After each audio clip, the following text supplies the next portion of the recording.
Praise the Lord. இன்றைய ஜீவாப்பம் 2 கொரிந்தியர் 6ஆம் அதிகாரம் 11, 12, 13 வசனங்கள். கொரிந்தியரே, எங்கள் வாய் உங்களோட பேச திறந்திருக்கிறது, எங்கள் இருதயம் பூரித்திருக்கிறது, எங்கள் உள்ளம் உங்களை குறித்து நெருக்கமடையவில்லை, உங்கள் உள்ளமே எங்களை குறித்து நெருக்கமடைந்திருக்கிறது. ஆதலால் அதற்கு பதிலீடாக நீங்களும் பூரிப்பாகுங்கள் என்று பிள்ளைகளுக்கு சொல்லுகிறது போல உங்களுக்கு சொல்கிறேன். ஆமேன். அல்லேலூயா.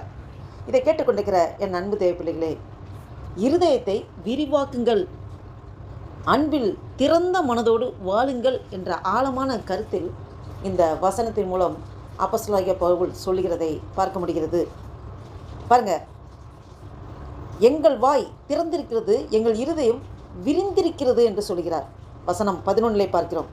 அப்போஸ்தலனாகிய பவுல் கொரிந்து சபையை மிகவும் நேசித்தார். அவர்களை திருத்த வேண்டிய இடங்களில் திருத்தினார். அதே சமயம் தந்தை போன்ற அன்போடு அவர்களிடத்தில் மனதை முழுமையாக திறந்து பேசினார். அல்லேலூயா. உண்மையான அன்பு மனதை மறைக்காது, அது வெளிப்படையாக இருக்கும். தேவனுடைய ஊழியக்காரன் மக்களை நேசிப்பதில் அந்த எல்லையில்லா இருதயத்தை அவன் இருதயம் கொண்டிருப்பவனாக இருப்பான். அல்லேலூயா. பாருங்கள், 1 தெசலோனிக்கேயர் 2ஆம் அதிகாரம் 7-8 வசனங்கள் பார்த்தோம் என்றால், நாங்கள் உங்கள் மேல் மிகுந்த அன்பு, அதாவது மிகுந்த பாசமுள்ளவர்களாய் தேவனுடைய சுவிசேஷத்தை மாத்திரமல்ல எங்கள் ஜீவனையும் கொடுக்க மனதாய் இருந்தோம் என்று வசனம் அப்போஸ்தலனாகிய பவுல் அந்த தெசலோனிக்கேயர் எழுதின நிருபத்தில் வெளிப்படுத்தியிருப்பார். இன்னும் பிலிப்பியரில் பார்க்கும்போது பிலிப்பியர் 1ஆம் அதிகாரம் 8ஆம் வசனத்தில், கிறிஸ்து இயேசுவின் இரக்கத்தோடே உங்களை எல்லாரையும் வாஞ்சிக்கிறேன் என்று சொல்லப்பட்டிருக்கிறது. தேவனுடைய அன்பு நம் இருதயத்தை விசாலமாக்குகிறது. எப்போது நாம் ஆண்டவருக்கு இடம் கொடுக்கிறோமோ, எப்போது ஆண்டவர் நம் இருதயத்தில் வாசம் செய்கிறாரோ, நாம் அவருடைய அன்பிலே நாம் நிலைத்திருக்கும் போது, அந்த அன்பை நாம் மற்றவர்களிடம் காண்பிக்கும் போது அந்த இருதயத்தை விசாலமாக்குகிறார். அல்லேலூயா. பாருங்க, உங்கள் சொந்த இருதயங்களாலேயே நெருக்கப்படுகிறீர்கள் என்று சொல்லப்பட்டிருக்கிறது. பவுல் அவர்களை விலக்கவில்லை, ஆனால் அவர்களுடைய மனதில் சந்தேகம், கசப்பு, உலக ஆசைகள், தவறான போதனைகள் அதெல்லாம் அவங்க இருதயத்தில் இருந்ததுனால அவர்கள் பவுலின் அன்பை ஏற்றுக்கொள்ள முடியவில்லை. அல்லேலூயா. பாருங்கள், ஆவிக்குரிய இது ஒரு சத்தியத்தை என்ன நம்ம பார்க்குறோம் என்றால், பல நேரங்களில் தேவன் நம்மை விட்டு விலகவில்லை, நம்முடைய இருதயம்தான் அவருக்கு மூடப்பட்டிருக்கிறது, நம்மளுடைய பாவம் தான் அதுக்கு தடையாக இருக்குது. இந்த மாமிசத்து கிரியைகளுக்கு நம்ம இடம் கொடுக்கும்போது தேவன் நம்மளோடு அந்த தேவன் நம்ம மூலமாக இருந்து அவர் செயல்பட முடியாமல் இருக்கிறார். பாருங்க, ஏசாயா 59ஆம் அதிகாரம் 1-2 வசனங்களை பார்த்தோம் என்றால், பாவமே மனிதனை தேவனிடத்திலிருந்து பிரிக்கிறது என்பதை பார்க்கிறோம். அல்லேலூயா. பாவம் நமக்கும் ஆண்டவருக்கும் இடையே பாவம் இருந்ததென்றால் அதுதான் பிரிக்கிறது. எபிரேயர் 3ஆம் அதிகாரம் 12-13 வசனத்தில் பார்த்தோம் என்றால், பாவத்தின் வஞ்சனையினால் இருதயம் கடினப்படாதபடி எச்சரிக்கையாக இருங்கள் என்று சொல்லப்பட்டிருக்கிறது. பாவத்தின் வஞ்சனை, அதன் மூலமாக இருதயம் நம்ம கடினப்பட விட்டுறக்கூடாது, ரொம்ப எச்சரிக்கையாக ஜாக்கிரதையாக இருக்கணும்னு சொல்லப்பட்டிருக்கிறது. நம் இருதயத்தை சோதித்து நம் இருதயத்துக்குள்ள கசப்போ, பொறாமையோ, இல்லை மன்னிக்க முடியாத சுபாவ மனதோ ஏதாவது இருக்கும் என்றால் அதை இமீடியட்டாக நம்மளுடைய இருதயத்திலிருந்து அகற்ற வேண்டும். அதை நாம் தான் அதை முழுவதுமாக ஆண்டுகிட்ட ஒப்பு கொடுத்து, சுத்த இருதயத்தை என்னிலே சிருஷ்டி ஆண்டவரே, நிலைவரமான ஆவியை எனக்குள்ளே புதுப்பியும் நம்ம ஆண்டோட்டை கேட்டு அந்த சுத்த இருதயம் உள்ளவர்களாக நாம் இருக்க வேண்டும். ஆமேன். உங்கள் இருதயங்களை விரிவாக்குங்கள் என்று வசனம் 13ஆம் அதிகாரத்திலே பார்க்கிறோம். இது பவுலோட அன்பான ஒரு அழைப்பாய் பார்க்க முடிகிறது. நான் உங்களை நேசித்தது போல நீங்களும் உங்கள் இருதயத்தை விரிவாக்குங்கள், நேசிங்க, திறந்த மனதாக இருங்க அப்படின்னு சொல்லுகிறார். இருதயத்தை விரிவாக்குவதுன்னா என்னது? தேவனை அதிகமாக நேசிப்பது, சகோதர சகோதரிகளை அப்படியே நம்ம உள்ளத்தில் ஏற்றுக்கொள்வது, மற்றவர்களை மன்னிக்கிற சுபாவம், சுயநிலம் இல்லாமல் வாழ்வது, நான் நல்லா இருந்தால் போதும், என் குடும்பம் நல்லா இருந்தால் போதும் அப்படின்னு இல்லாமல் மற்றவர்களுக்காக நாம் வாழ்வது, அதான் சுயநலமற்ற வாழ்வு. பாருங்கள், யோவான் 13ஆம் அதிகாரம் 34-35 வசனங்களை பார்த்தோம் என்றால், நான் உங்களை நேசித்தது போல நீங்களும் ஒருவர் நேசியுங்கள் என்று சொல்லப்பட்டிருக்கிறது. ஆமேன். உன்னிடத்தில் நீ அன்பு கூறுவது போல பிறனிடத்திலும் அன்பு கூறுவாயாக என்று சொல்லப்பட்டிருக்கிறது.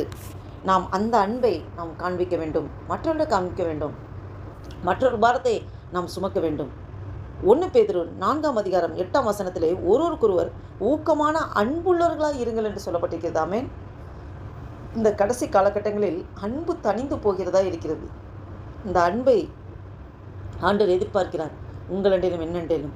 எபேசியர் 4ஆம் அதிகாரம் 32ஆம் வசனத்தில் பார்க்கிறோம், ஒருவருக்கொருவர் இரக்கமுள்ளவர்களாயும் மன உருக்கமுள்ளவர்களாயும் இருங்கள் என்று சொல்லப்பட்டிருக்கிறது. ஆமென். நாம் அப்படிப்பட்ட ஒரு இருதயம் உள்ளவர்களாக இருப்போமா? ஒரு வீட்டில் கதவு எப்போதும் மூடப்பட்டிருந்தால் இந்த சூரிய ஒளி, காற்று எதுவுமே உள்ளார வராது. ஆனால் கதவை திறந்தால் வெளிச்சமும் புத்துணர்ச்சியும் உள்ளே வரும். அதுபோல தான் நம்ம இருதயம் மூடப்பட்டிருந்தால் தேவனுடைய அன்பு, அந்த சமாதானம், சகோதர அன்பு அது முழுமையாக இந்த இருதயத்துக்குள்ளே செயல்பட முடியாது. இருதயத்தை திறந்தால் தேவன் கிரியை செய்கிறவராக இருப்பார். ஆமென். இதை கேட்டுக்கொண்டிருக்கிற என் அன்பு தேவ பிள்ளைகளே, உங்களோடும் என்னோடும் இந்த வசனத்தின் மூலம் ஆண்டவர் பேசி கொண்டிருக்கிறார். மனதில் இருக்க கசப்பை நாம் உடனே அகற்றிவிட வேண்டும். நாம் எப்போதுமே மனசை ஒரு புத்துணர்ச்சியோட சந்தோஷமாக ஒரு ஃப்ரீ மைண்டாக வச்சுக்கணும். மற்றொரு பாரத்தை நம்மளுடைய பாரமாக நினைத்து மற்றவர்களோடு நாம் அன்பு செய்ய வேண்டும். இயேசுவை போலவே நாம் நேசிக்க முயற்சி செய்ய வேண்டும். ஆமென். பாருங்க, அன்பு இருதயத்தை விரிவாக்குகிறது, சுயநலம் இருதயத்தை சுருக்குகிறது. அப்போ திறந்த இருதயத்தில் தேவன் கிரியை செய்கிறவராக இருக்கிறார். ஆமென். கிறிஸ்துவின் சீஷன் அனைவரிடமும் அன்பு, மன்னிப்பு, இரக்கம் கொண்ட ஒரு இருதயத்துடன் நாம் வாழ வேண்டும். சீசன் இயேசு கிறிஸ்துவின் சீசனாக நாம் இருப்போம் என்றால் நமக்கு இப்படிப்பட்ட சுபாவம் மிகவும் அவசியமானது ஒன்று. நாம் மனதில் கொள்ள வேண்டியது, தேவன் என்னை நேசித்தது போல நானும் என் இருதயத்தை விரிவாக்கி அனைவரையும் கிறிஸ்துவின் அன்போடு நேசிக்கிறேனா? உங்களோடும் என்னோடும் ஆண்டவர் கேட்டுக்கொண்டிருக்கிறார். இதை கேட்டுக்கொண்டிருக்கிற நண்பு தேவ பிள்ளைகளே, நாம் கிறிஸ்துவின் அன்பை வெளிப்படுத்துவோமா?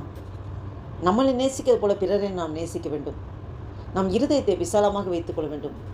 நாம் சுயநலமாக இருதயத்தை சுருக்கிவிடக்கூடாது.